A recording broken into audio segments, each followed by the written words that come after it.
네, 안녕하세요. 김원입니다. 오늘 방송은 좀 시청하시는 분들께 부탁을 드리고 싶은 게 하나 있습니다. 바쁘시겠지만 끝까지 함께 이야기를 들어주시고 여러분의 생각과 의견들을 자유롭게 댓글로 남겨주셨으면 좋겠습니다. 제가 오늘 하고자 하는 이야기는 바로 재범과 관련되어 있는 내용인데요. 제가 좀 안 좋아하는 말이 하나 있습니다. 그리고 사실 좀 이런 말을 아무렇지 않게 하는 것도 잘 이해를 못하는 단어인데, 나는 죗값을 다 치렀다 라고 강하게 무언가 자신의 범죄 행위에 대한 부분을 정당화하기 위한 용도로서 말을 할 때, 저는 그 단어가 저러라고 사회에 다시 내보낸 게 아닌 것 같은데 라는 생각이 드는 그런 말이거든요. 여러분은 강력범죄의 재범률이 요즘 높아지고 있다라는 사실을 알고 계신가요? 이게 이유가 있었습니다. 대한민국의 이제 형량에 대한 부분은 과거에 비해서 수명이 올라갔다, 많은 사람들이 더 오래 산다라는 것 때문에 과거 15년, 20년 최장, 그 이후에는 이제 무기징역 이랬다면 이걸 거의 한 2배 정도 올렸죠. 30년, 40년, 50년, 맥스 50년, 그 이후에 이제 무기징역 이렇게 해서 올려놓은 그 부분이 있었는데요. 이 부분 때문에 과거에 강력범죄를 저지르고 나서 출소를 이제 합니다. 최근 2010년 이후부터 출소를 하기 시작을 하죠. 사람을 아무렇지 않게 죽였습니다. 근데 사상에 나옵니다. 나오고 혹은 무기징역이었는데 가석방받아 나옵니다. 그리고 불과 얼마 뒤에 또다시 범행을 저지른 일명 살인 재범이죠. 지금 과거에 강력범죄를 저질렀던 사람들이 최근에 많이 반복적으로 출소를 하고 있고, 이들이 저지르는 범죄 중에 똑같은 강력범죄들의 비율들이 높아지고 있습니다. 누구도 책임지지 않죠. 그냥 이번에 잡히면요, 무기징역. 너 예전에 살인죄 저지르고 15년 선고받고 나왔는데 또 살인 저질렀어? 너 무기징역. 그냥 이런 결과들만 나옵니다. 이런 범죄자들에게 중간에 그 이전의 내용들을 살펴보게 되면 반복적으로 법을 어기고 있는 그런 패턴이라는 게 보이게 되는데, 맞고 어떻게 보면 더 이상 그런 살인범죄까지 가지 않을 수 있었던 기회가 있다라고 보여지는데, 이렇게 판단합니다. 살인죄 저지르려고 나왔어요. 그리고 사람을 때립니다. 죽이기 직전까지 갔습니다. 그런데 그래? 사람이 사망하진 않았잖아. 너 한 2년만 살다 나와. 징역 2년. 다시 풀어옵니다. 우리는 오늘 강력범죄에 관련된 재범 사례들을 다 갖고 오고 싶었지만 너무 많은 관계로요, 대표적인 부분들을 좀 가지고 왔습니다. 멀리 가지 않을 거고요.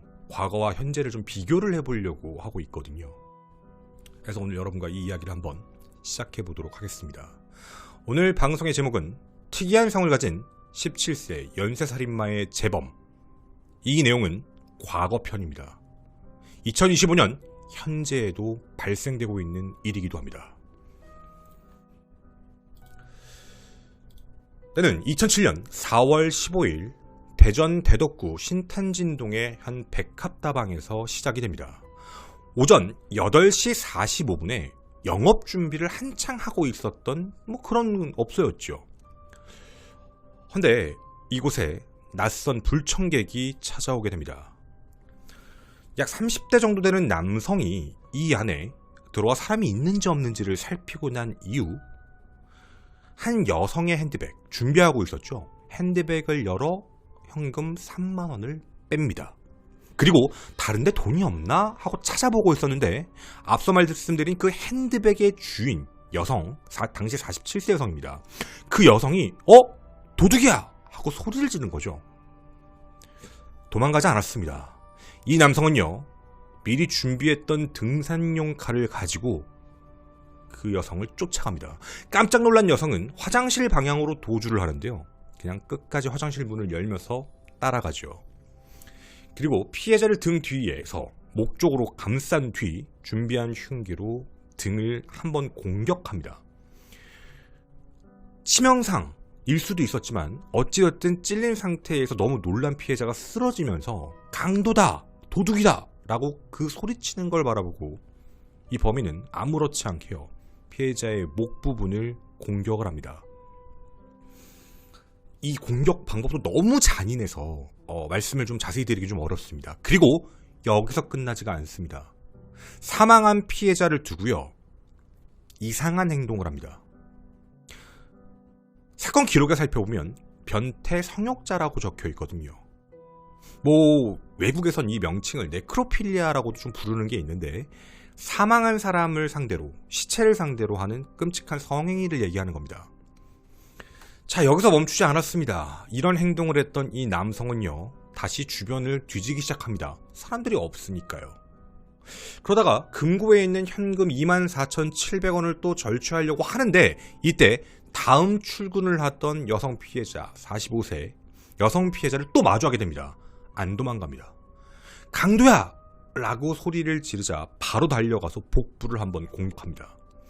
피해자의 저항은 완강했습니다. 흉기를 손으로 잡고 완강하게 저항하며 소리를 지르기 시작하자 이 남성은요, 피해자의 얼굴을 한번 칼로 베고 그리고 곧바로 밖으로 도주를 해버립니다. 급하게 달아났던 남성이었죠. 현장에 많은 증거들은 없었습니다. 하지만 사건 현장에서 한 분은 안타깝게 사망하셨고 한 분은 생존을 하셨죠. 따라서 생존자를 토대로 한 얼굴 몽타주 및 외부에서 그 남성을 봤다, 뛰어가는 걸 봤다라고 얘기하는 사람들에 대해서 함께 조사를 해 몽타주를 완성하게 됩니다. 사건 직후였습니다. 30대 중후반 정도로 보이고 키는 175cm, 스포츠형 머리였고요. 검정 안경테를 끼고 있었다라는 이 몽타주가 전국에 배포됩니다. 하지만 제보는 오지 않았습니다. 경찰은 애초에 면식관계가 아닐까라고 판단했지만 면식범 사이에서도 이런 인물은 아예 없었죠. 특히나 생존자 같은 경우도 본 적이 있다라고 표현한 인물은 아니었기 때문입니다. 현장에서도 나오지 않는 증거들, 그리고 별다른 제보 전화도 오지 않는 상황, 멈출 수는 없죠. 당시 경찰 측은 수색 범위를 점차 넓히기 시작을 합니다. 그러다가 사건 현장에서 500m 정도 떨어진 공간에서는 피가 묻은 휴지를 발견합니다. 근데 그 양이 조금 많았거든요. 일단 이상하니까 갖고 있어야죠. 그리고 그 길 쪽으로 쭉 가다가 약 1.5km 떨어진 금강천변에서 무언가 이상한 걸 발견합니다. 가까이 가서 살펴봤더니 그건 점퍼였습니다. 근데 이 점퍼는요, 그냥 점퍼가 아니라 뭔가 혈흔 같은 게 묻어있어 보이는 그런 점퍼였죠. 그리고 또 하나 발견할 수 있었던 건 이 안에서 크라비티 점안액이라는 안약을 발견하게 되는데, 이 안약은 안과에서 직접 처방해주고 받는 게 아닌 이상 그냥 외부에서 살 수 없는 그런 약품까지도 확인했습니다. DNA 조사를 해봤는데요, 그 다방에서 사망한 피해 여성의 혈흔 DNA가 검출이 됩니다. 그리고 불상의 남성의 DNA도 검출되죠. 누가 보더라도 범인의 점퍼다라는 건 알 수 있었습니다. 하지만 거기까지입니다. 이 사건이 발생했을 당시에는 지금과 달리 범죄 경력이 있는 과거 전과자들의 DNA 데이터베이스가 등재되어 있던 시절이 아닙니다. 범인의 DNA는 가지고 있지만 문제는 이게 누구 건지는 알 수 없는 그런 상태였죠. 하지만 멈출 수는 없었습니다. 일단 한 가지 힌트는 가지고 있었잖아요. 이 남성이 주머니에 안약을 갖고 있었다 해서 이 안약을 처방받은 사람을 전국에서 한번 체크를 해봅니다. 그때 그 인원은 총 당시 시점으로 1922명이 확인됐죠. 1922명을 전부 조사한다. 엄청 오래 걸릴 일입니다. 그리고 사실 어떻게 보면 불가능에 가까운 일일 수도 있죠. 하긴 해야 되겠지만 용의자를 선별하는 과정 속에서 범인이 사라져버릴 수도 있습니다. 자, 그렇게 수사는 분명 오래 지체될 운명이었던 상황이었습니다. 그런데 그때 국가수의 유전자 분석센터에서 한 가지를 제안합니다. 유전자를 분석을 해봤는데 이게 범인이다라고 얘기를 하는 게 아니라 참고 자료로만 한번 확인해 봐라 라는 거였죠. 바로 뭐였냐면, 이 염색체가 남성의 염색체인데 남성의 염색체는 XY로 나오죠. 여성의 염색체는 XX로 나옵니다. 그런데 남성 유전자의 특징 중에 하나가 Y 염색체는 아버지, 할아버지, 증조할아버지, 즉 북의 유전으로서 내려오는 염색체입니다. 해서 북의 유전과 관련되어 있는 부분으로 유전자 구조가 비슷하게 나온다라는 걸 알고 있었던 거죠. 그런데요, 국가수가 이걸 불러서 한 가지를 언급한 겁니다. 아니, 우리가 예전부터 조사를 해봤던 내용인데 이 Y염 색체 있잖아요. 이 Y염 색체, 이 유전자 구조를 가지고 있는 특징들, 그 논문 분석도 게 있는데 이 Y염 색체가 대부분 특정한 성을 가진, 그러니까 희귀한 성이 아니라 어떻게 보면 뭐 빈번한 성도 아니고 희귀한 성도 아니지만 그렇게 많이 있지 않은 성씨에 가지고 있는 남자들이 가지고 있는 유전자 구조다. 그러니까 이게 범인이다는 얘기하는 게 아닌데 참고 자료라도 됐으면 좋겠다라고 하며 알려준 겁니다. 자, 근데요, 그 성씨가 오씨였습니다. 그럼 이제 뭐 해봐야 될까요? 1922명의 안과 기록을 가지고 있죠. 거기서 오씨 남성을 찾아봅니다. 근데 정말 신기하게도 단 한 명만 나옵니다. 오씨 성을 가진 남자. 경찰은 그 길로요, 이 오씨 남성을 찾아갑니다. 그리고 구속할 수 없죠. 검거할 수는 없습니다. 그냥 오씨 성을 가진 남자인데 1922명 안에 있으니까 이제 뭐 해봐야 되죠? 그 사람의 DNA를 부탁을 해서 채취하고 검증해봐야 됩니다. 일치하면 범인이니까 잡아가면 되는데 그전엔 잡을 수 없죠. 해서 상황 설명을 하고 DNA를 좀 채취하고 싶다. 오씨가요, 하세요. 뭐 아무렇지 않게 합니다. 경찰도 이때까지만 해도 좀 애매할 수 있다고 생각을 했다 합니다. 대전 대덕구에서 발생했던 사건이었잖아요. 근데 이 당시 오씨가 주거지는 광명시였고요. 이를 서울에 있는 한 경비보안 업체에서 일을 하고 있었거든요. 그래서 서울에서 그걸 채취한 겁니다. 내려와서 다시 국가수에 보내고 감정 의뢰를 맡겨놨죠. 긴급으로요. 근데 그가 도주합니다. 오씨가요. 그리고 그 뒤에 나온 결과는 여러분 예상하시는 대로 유전자 일치였습니다. 범인을 찾았습니다. 그리고 도주했죠. 결국 사건 발생 80일째 오씨를 검거하게 됩니다. 6월 4일 경기도 광명시에서요, 당시 나이 35세 이름 오이균을 검거합니다. 왜 죽였냐? 라고 얘기를 했더니 자기가 차비가 없어서 그랬다라는 굉장히 황당한 이야기를 전했습니다. 자, 여러분, 우리에게 이 사건은 좀 많이 알려져 있습니다. 그래서 너 왜 알려진 사건 또 해? 라고 하시는 분들도 계실 것 같고요. 또 하나는 아니, 이 사건은 뭐 어쨌든 DNA를 통해서 잡았잖아 해서 과거 방송사들에서도요, DNA로 검거한 사례들에 자주 나오는 하나의 사례입니다. 근데 저는 오늘 사실 DNA를 얘기하고 싶은 건 아닙니다. 여러분, 오이균이 저지른 범죄, 당시 나이 35세. 좀 이상하지 않나요? 차비가 없어가지고요, 누군가한테 빌리는 게 아니고요, 흉기를 준비하고요, 다방에 들어갑니다. 지하 1층에 있는 다방이요. 그 안에 들어가면 사람이 많이 없을 거란 것, 오픈 시간이니까 사람들이 없을 거란 걸 알고 그 안에 들어가서 금품을 훔치다가 누군가가 쳐다보니 도망간 게 아닙니다. 왜냐면 그 전에 이미 3만 원 정도를 취득했잖아요. 그럼 도망가면 되거든요. 우린 그렇게 생각할 수도 있죠. 근데 오이균은 이런 선택을 안 합니다. 바로 흉기를 피해자에게 공격을 가했죠. 끔찍하게 살인을 저질렀습니다. 마치 처음 해본 게 아닌 것처럼요. 그리고 살인을 저지르고 나서 입에 담기도 힘든 끔찍한 행위까지 저지릅니다. 이게 과연 초범일까? 라는 의심이 좀 들 수밖에 없는 상황이었죠. 저희는 전성규 이사님의 도움으로 판결문을 확보할 수가 있었습니다. 그리고 그 판결문에 자세한 내용들이 적혀 있었는데요, 그 이면엔 더 충격적인 내용이 적혀 있었습니다. 오이균은 실제로 더 이전에 뉴스에 나온 적이 있던 사람입니다.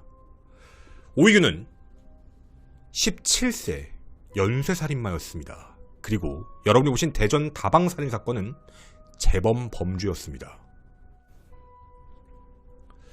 저희가 판결문을 확인해 보니까 이런 표현이 적혀 있더라고요.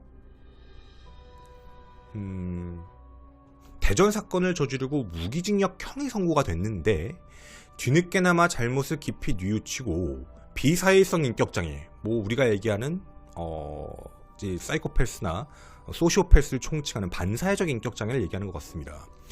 이런 성격적 결함이 주된 원인이 됐는데 교화 가능성이 전혀 없다라고도 보여지진 않지만 이미 살인죄로 징역 15년을 선고받고 출소한 지 불과 2년도 되지 않아 범행을 저질렀다고 기록되어 있습니다. 이미 살인 전과가 있다라는 뜻이죠. 35살에 검거됐습니다. 17살의 나이에 범행을 저지르고 징역 15년을 선고했죠. 그리고 나서 또다시 살인을 저지르고 무기징역을 선고받고 지금 복역 중입니다. 사회에서 생활해본 게요, 불과 19년밖에 안 됩니다. 지금 2025년 기준으로도요, 태어나서부터 모든 걸 포함했을 때 사회생활 19년입니다. 살인죄, 과거에 살인죄가 있었다. 이게 사실 잘 안 알려져 있습니다. 어렵게 판결문을 구해 내용을 확인해 볼 수가 있었는데요. 놀라지 마십시오. 당시에 살인에 죄명이 이렇게 적혀 있었습니다. 살인, 사체 손괴, 사체 은닉, 절도, 사체 오욕. 이게 17살짜리 판결문의 내용입니다. 어떤 내용이었을까요? 때는 오이균이 17세였던 1989년으로 거슬러 올라갑니다. 1989년 충남 연기군 근남면 한 마을에 살고 있던 당시 나이 17세 오이균. 1월 11일 오후 4시였습니다. 충남 연기군 남면 진일이 불악 앞 논에서 벼이삭을 줍고 계시던 당시 나이 68세 노인이었습니다. 그 노인에게 접근해서 자기가 미리 준비했던 나일론 끈 있죠. 나일론 끈으로 목을 조르고 폭행을 해 살인을 저지릅니다. 그리고 나서 약 150m 떨어진 농로, 당시에 불렀던 명칭이 뭐 원적 불다리라고 불렀던 것 같습니다. 그 밑으로 끌고 들어가서 흉기로 15차례 손괴를 저지릅니다. 그리고 사체 오욕 행위를 저질렀죠. 그 이후에 집으로 가서 삽을 가지고 와 시신을 안매장했던 사건입니다. 그로부터 4개월이 지났습니다. 5월 17일 오후 5시 같은 면에서 발생한 사건입니다. 양아리 소재 금강경 밭에서 콩밭을 매던 당시 나이 58세 여성. 그 뒤로 몰래 다가가 팔로 목을 조르고 흉기로 공격해 살해합니다. 그리고 앞서 똑같은 범죄 패턴입니다. 사체 오욕을 저지르고 이후 시신을 은닉합니다. 당시 같은 마을 안에서 2사람이 사라졌죠. 사실 조사를 했었어야 되는 게 정상적이었는데 오이규는 의심을 받지 않았습니다. 당시 나이가 17세였거든요. 중학교 2학년 때 중퇴를 하고요. 아버지와 농사일을 하고 있었습니다. 그리고 평상시에 동네에서 사람들 사이에 되게 예의 바르고 순한 청년이다라고 평가받던 그런 애였습니다. 주변 사람들에게는요. 그의 범죄 행각은 또다시 연쇄적으로 이어집니다. 8월 12일입니다. 8월 10일 오후 1시경 오유균이 집 뒷산에서 같이 놀았던 동네에 살던 피해자, 굉장히 나이가 어린 친구였습니다. 끔찍한 행동을 시도하려다 아이가 소리를 지르니까 목을 졸라 살해합니다.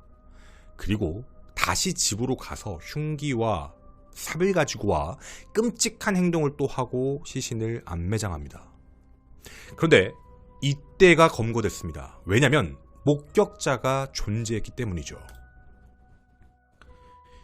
17세에 3번을 연속적으로, 그것도 1989년 약 3개월 차이를 두고요. 3번을 연속적으로 범행을 저질렀습니다. 그것도 자신의 주거지 인근에서 말이죠. 거기다 네크로필리아 성향의 끔찍한 연쇄범죄를 아무렇지 않게 저질렀습니다. 정말 그 이전엔 안 그랬을까 싶을 만큼 말이 안 되는 끔찍한 범행이죠. 그런데 오이규는 미성년자라는 이유로요. 당시 최대 징역형인 15년형과 치료 감호를 선고받게 됩니다. 그렇게 사회에 다시 나온 오이균, 여러분이 보셨던 그 사건, 얼마 지나지 않아서요. 또다시 살인을 저질렀습니다. 만약에 피해자 한 분이 더 사망하셨다면 이번에는 연속 살인이었죠. 두 분을 살인했으니까. 자, 1989년과 2007년에 발생했던 사건. 17세에 3번 연쇄범죄를 저지른 연쇄살인마가 출소해서 또다시 범행을 저질렀습니다. 교정교화라고 이야기를 합니다.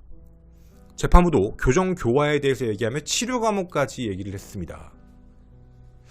그렇게 시간이 한참 지나 나왔던 오이규는 자신이 돈이 없다, 차비가 없다라는 이유만으로 아무렇지 않게 사람을 살해했습니다.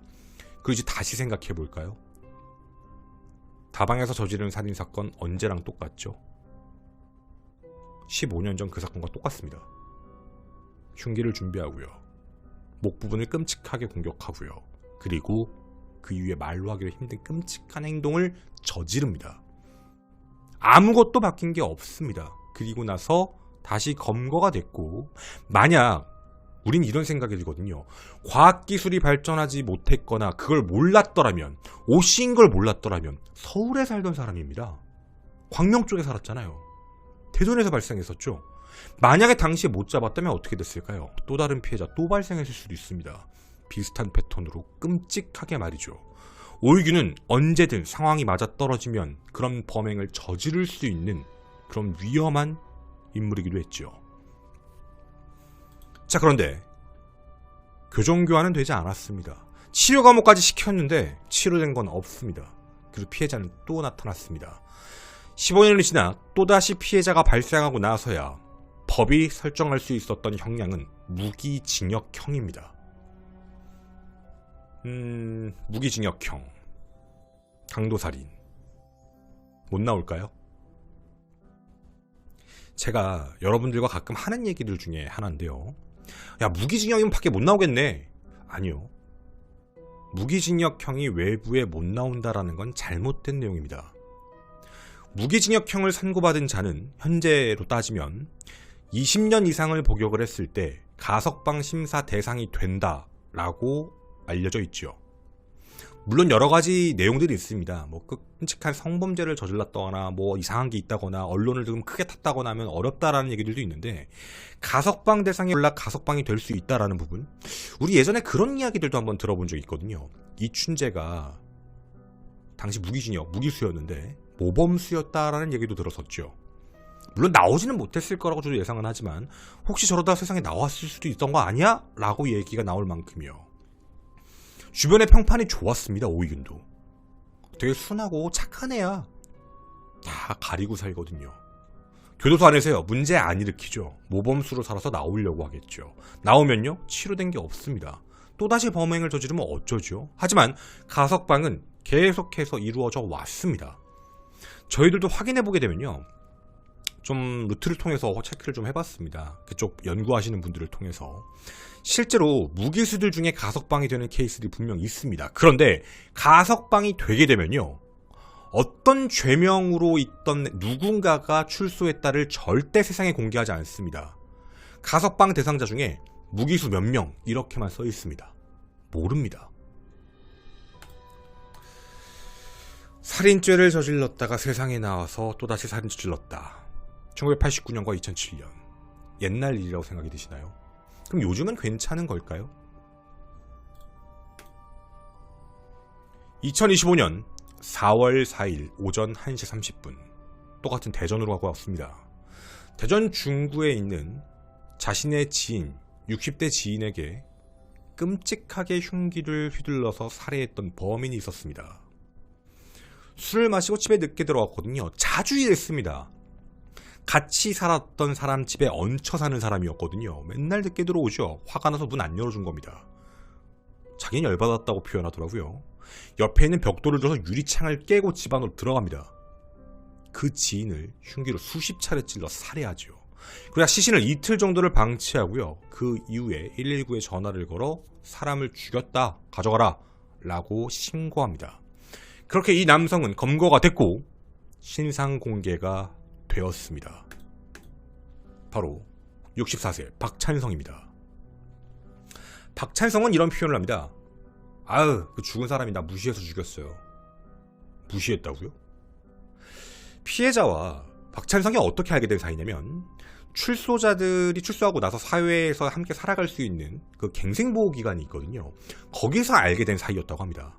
갈 곳이 없었던 박찬성을 좀 안타깝게 여겼던 지인은 그럼 우리 집에 와서 살아 라고 해서 함께 생활했던 상황이었죠. 근데 맨날 밤늦게 술 먹고 늦게 들어오고 하니까 문 안 열어줬다는 이유만으로 그냥 죽인 겁니다. 자, 그럼 박찬성은 어떤 전과가 있었을까요?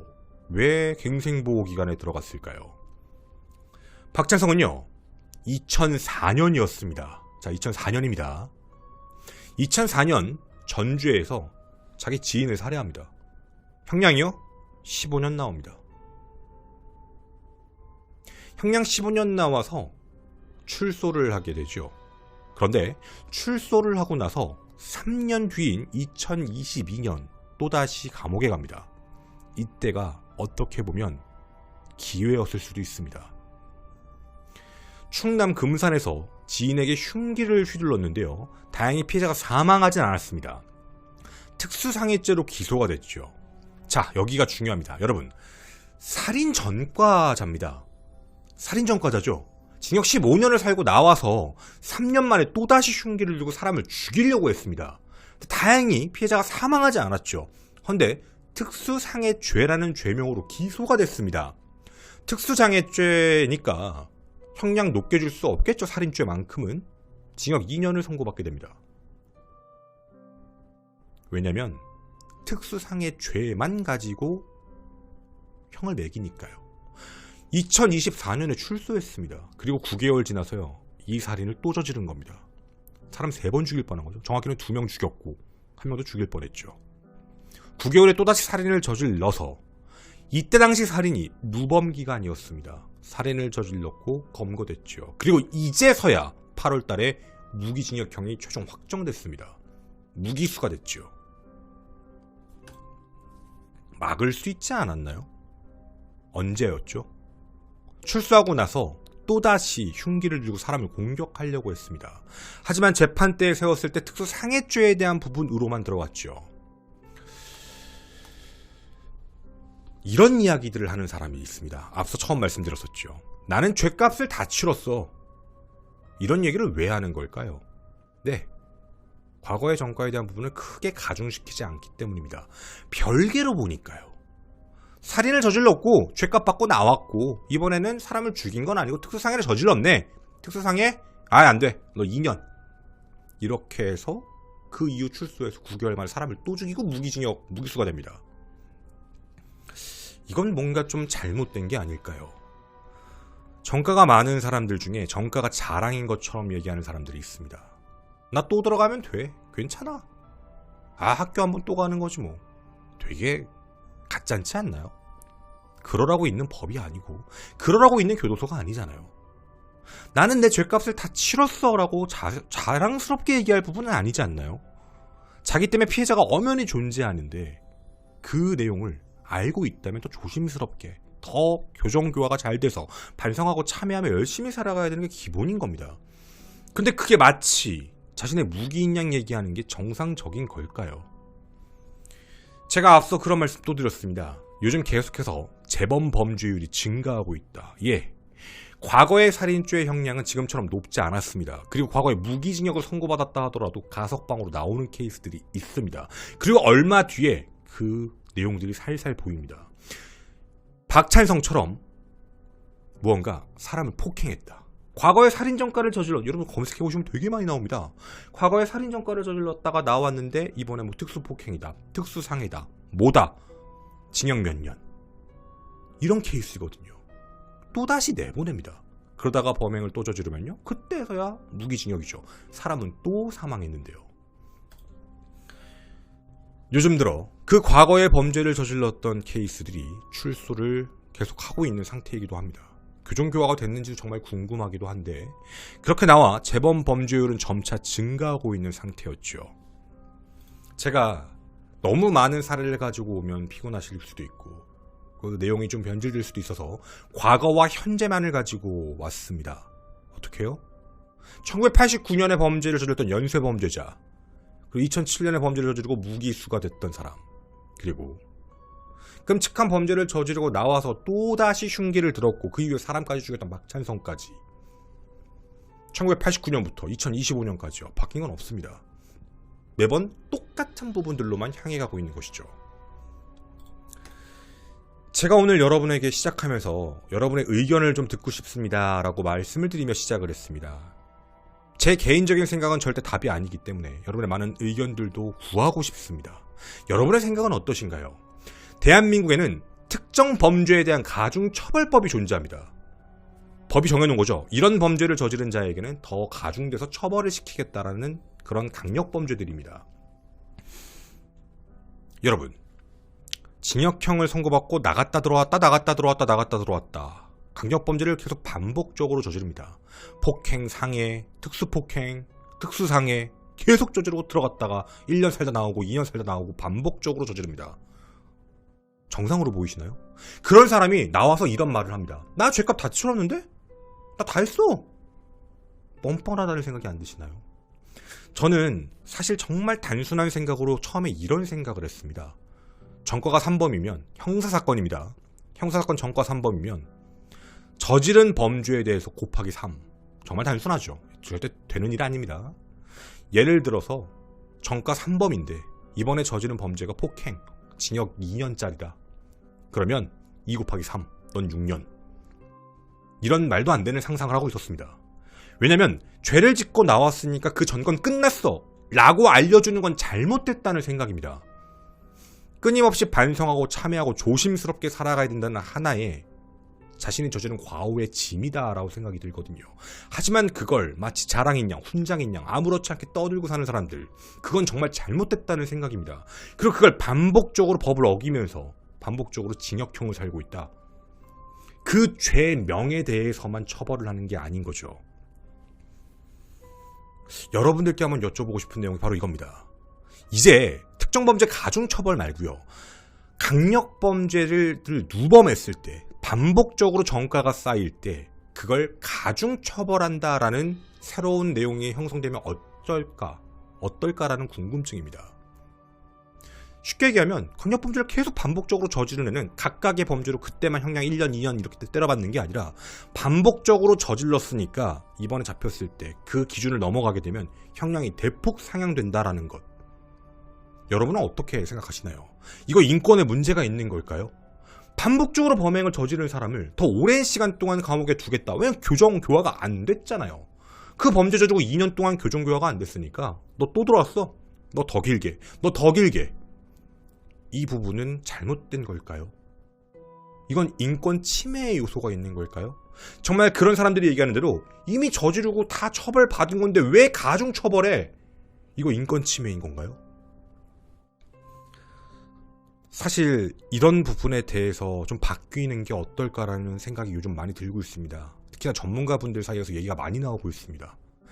오늘 제가 전해드린 이야기는 제 개인적인 생각이 아닙니다. 과거에 그런 강력범죄를 저질렀던 애들이 이제 나오기 시작하는 게 2000 초반, 2005년, 2010년부터 쭉 이어지고 있는 태세거든요. 근데 이런 상황에서 냅둬버리면 또다시 끔찍한 범행을 저지르는, 막을 수가 없다라는 부분들이 있다 보니 만약 비슷한 범죄, 살인 전과를 갖고 왔다 나왔는데 또다시 특수상해요. 형량 세게 줘야죠. 2년이 아니죠. 사람 죽일 뻔한 거잖아요. 또 누군가를 죽일 수도 있는 거잖아요.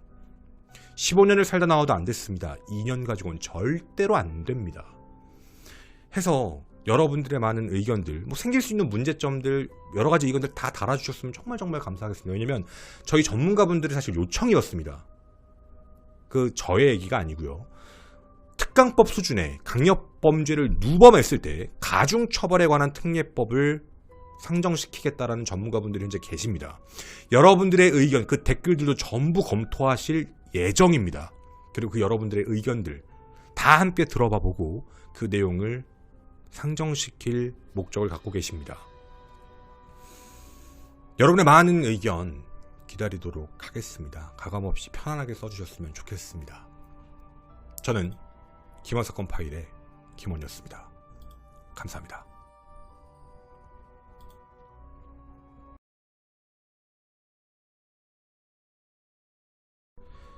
제가 이 뒷이야기에서 좀 하고 싶은 얘기는요, 이것도 뭐 저도 들은 얘기인 거니까 그냥 전해드리고, 저도 좀 놀랬던 얘기예요. 저도 일반인이잖아요. 우리는 어떤 기사나 뉴스 같은 거 봤을 때 징역 6개월, 징역 6년 선고 이렇게 뜨면, 징역 1년 선고 이러면 형량 너무 작아요 막 이러면서 우리가 막 뭐라고 하잖아요. 근데 우리가 하나 알아야 될 게, 법에서 제일 센 형량이 징역형이 맞아요. 그러니까 인간의 신체를 구속하잖아요. 자유를 결박하는 거.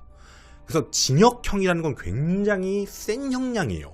그게 6개월이든 1년이든 10년이든 20년이든 무기징역이든 어쨌든 징역형을 선고받았다는 건 센 겁니다. 대부분은 어떠냐고요? 벌금형, 집행유예. 이거 되게 많이 들어보셨죠? 집행유예. 징역 2년에 집행유예 3년을 선고한다. 이런 거. 대부분은 집행유예를 선고받아요. 그러니까 범죄 명칭들을 보게 되면은 어떤 범죄는 벌금이나 집행유예가 없이 바로 징역부터 스타트인 범죄의 죄명들도 있어요. 그건 진짜 센 범죄인 거죠. 그러니까 네가 초범이어도 그냥 징역 스타트야, 이 느낌인 거지. 그만큼 죄가 중하다는 뜻인 건데, 대부분 우리가 뭐 범죄 유형들도 여러 가지예요. 뭐 그냥 생활범죄 영역이라는 것들도 분명히 있고, 강력범죄 말고요. 그래서 그런 영역들도 분명히 존재하기 때문에 어떤 사고를 쳤다고 해서 바로 징역으로 들어간다? 감옥 가. 징역 스타트! 이렇게 되는 경우는 되게 드물어요. 대부분 벌금형이나 집행유예로 기회를 줘요. 대부분은. 진짜 많아요. 그러니까 실제 징역으로 들어가는 것보다 벌금이나 집행유예 건이 훨씬 많거든요. 재판을 보면은. 그러니까 기회를 주는 거예요. 2번 다시 하지 말라고. 그러니까 강력범죄는 당연히 안 되고요. 근데 그런 부분들이 있는데, 징역을 왔다 갔다 한다는 얘기 있잖아요. 그러니까 진짜 감옥에 왔다 갔다 한다는 거.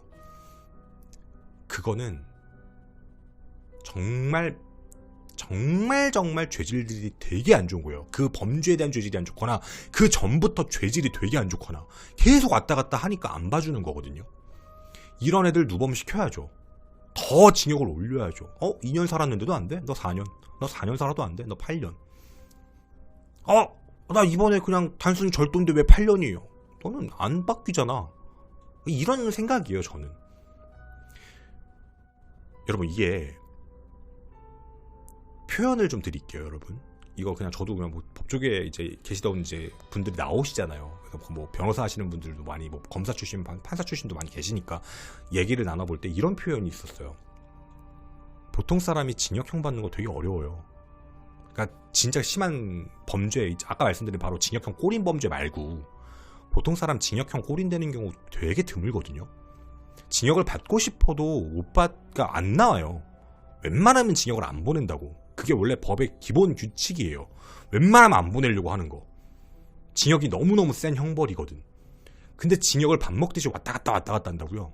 그거 뭐라고 생각 드세요? 정상 아니에요. 그걸 정상으로 바라보시면 안 돼요. 그게 뭐 누구도 정상으로 바라보진 않겠지. 징역을 계속 왔다 갔다 하는 사람을 정상적으로 보는 사람은 분명히 없겠지만, 감옥을 왔다 갔다 하는 수치가 많다라는 얘기는 죄의 죄질도 크지만 뿐만 아니라 봐줄 여지도 없을 만큼 반복적으로 사회에 악영향을 끼치고 있다는 뜻이에요. 법을 우습게 알고 법을 어기고 그걸 가지고 피해자들을 양성하기 때문에 그런 문제로 그냥 집어넣는 거예요. 다른 사람들 같으면 집행유예로 초범이면 끝낼 문제를 넌 들어가 라고 하는 거거든요. 밥 먹듯이 한다는 건 그만큼 우리가 모두 잘 지키고 있는 이 법규를 되게 우습게 한다는 뜻이에요. 저는 특강법 있잖아요, 우리나라에. 특정범죄 가중처벌법. 그뿐만 아니라 어떤 강력범죄와 관련되어 있는 영역들을 정해서 그런 범죄들을 자꾸 누적해서 저지른다? 보내야죠. 예를 들면 이런 거 있어요. 솔직히 꼴 같잖아요. 막 깡패 뭐 이런 사람이 일반인을 위협하고 막 때려. 어이없죠? 황당하잖아요. 우리는 때리면 안 돼요. 맞아야 돼요. 왜? 때리면 쌍방이거든. 우리나라 법이 그러거든. 어떻게 때려? 한 대라도 때려봐. 쌍방 나와요. 골 때리거든요? 그럼 그냥 맞아야 돼요. 어쩔 수 없어요. 뭐 어떡할 거야? 그럼 상대방이 합의하자 뭐하자 난리를 부리겠죠? 말로는 맨날 그럴 거예요.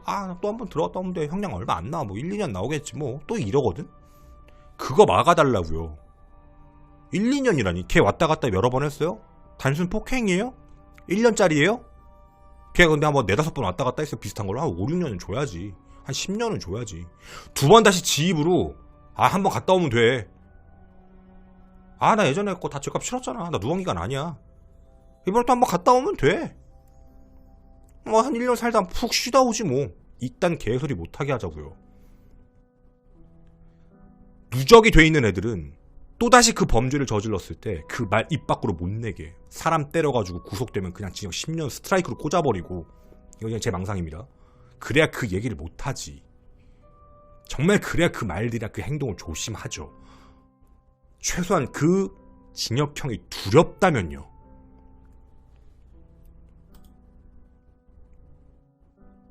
제 이 이야기를 싫어하는 사람들 분명히 있을 겁니다.